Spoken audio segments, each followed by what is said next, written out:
Learn to ask others for advice who are attentive to you, right? Also, if you look in your data in Epic and see where your RIT is at, that would be a very good indication about what scripts and what you need to work on, right? Hence, I have a goal. I want to close cases. My problem is I don't know where I'm at. There's this tool that I pay way too much money for called Epic that if you go and look at your numbers, does it not say green, yellow, and red? Don't you think the red light, what does red light mean, Iris? You're not meeting the goal? It means stop, right? Not good. Pay attention. Warning, right? Maybe if you went into Epic and looked at your red and then went to somebody who maybe is green and said, Mark, let me ask you a question. On these DM script, man, I'm kind of doing this stuff, blah, blah, blah. What is Mark likely to say? One, if you got on script and you knew the son of a bitch, you'd probably have a lot better time, right? Do you see what I'm saying?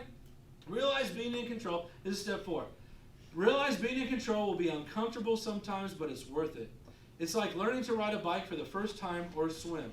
You are nervous, but think of all the joys you've gained by learning these 2 simple things, right?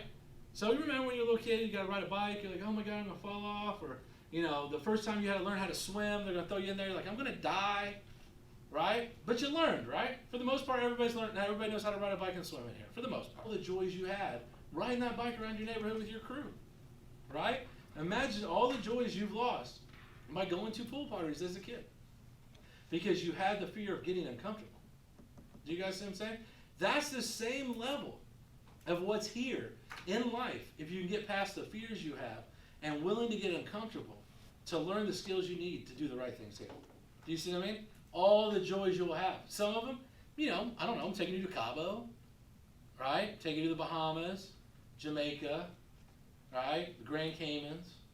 This is what it takes. You just get uncomfortable and you get to go on these journeys, right? Step 5, you need to measure what comes into your mind, right? And this is what I mean, you really need to watch what comes into your mind. This is likely the most challenging step.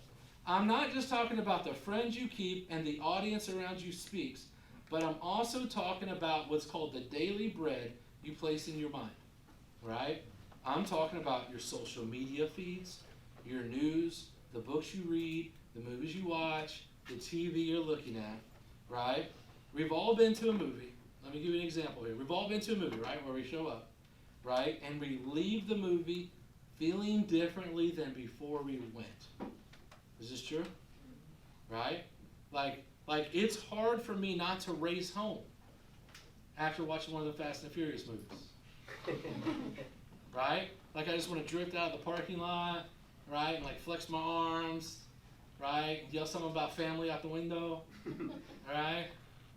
And then stand in the drive parking lot like, winning is winning. You know what I'm talking about? Right? Isn't that true when you guys go to movies? Right? Like, Kylie, give me an example of a movie you went to that you felt differently when you left.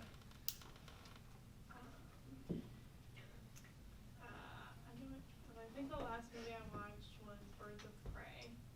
Okay. Did you feel different when you left? No.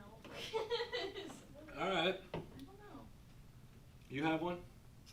The last movie? No. I'm not asking my last movie. Name a movie you went and saw at a movie theater and you felt differently when you left than when you walked in. You got one, Cassie? Django. Django. I don't even know what Django's about. It's Jamie Foxx. Jamie Foxx. Oh, the the Django. It's Unchained. Is the whole Unchained. movie. I'm sorry, okay. I missed a word. Right. Yeah, Okay. Yeah. Mm-hmm. I know this. It's a funny story. So my father went to go see that movie Unforgiven that came out in like the early '90s. You know what I'm talking about, Mark? You know what I'm talking about? My mom had to hide his gun. Oh, wait. Because he just thought he was a badass. He thought he was Clint Eastwood. Do you see what I mean? Like he wanted to carry the gun around town.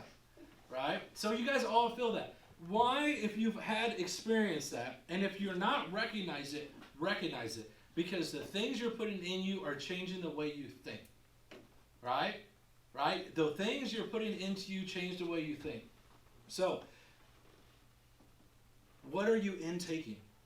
This is the last step, actually. It's step 5. What are you intaking?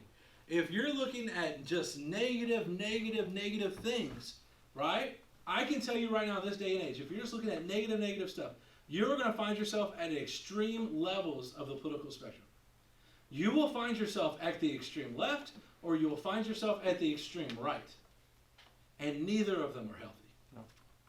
Right? The healthy place is in the middle, where you can say, I agree with this issue, but I disagree with these people on this issue. I agree on this issue, but I disagree with these people on this issue. Right? Based on what you're feeding, in the stuff you're feeding, you are not going to have that opportunity. You're going to be completely in control by powers that are outside your control. If you just take, I'm left, I'm right. Do you guys understand what I'm saying?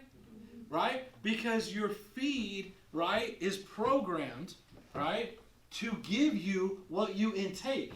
So if you watch a certain thing, it's going to only give you more of the certain things to hold your attention. Did you know that? Right? If you only stop and read the views of one side, your feed will turn 100% into the views of that side.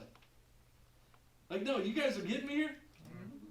So you see by what you put in how dangerous it could be and how you guys could be where you're at. So if the only thing you watch on your Twitter feed is negative things, right? And I mean, some of you need to think about it. Maybe for the last 3 weeks you've been watching a lot of negative stuff and you realize, you know what? What happened to the cute puppy videos?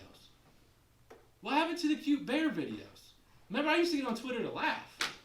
I haven't seen any of that shit for a while. You know what? It's still there. But you weren't feeding off of it. So the algorithm's going to give you what you're feeding off of. Right? See, if you're going and you're watching Netflix and you're just watching movies about negative relationships and people failing, right? How does that not become a self-actualization to yourself?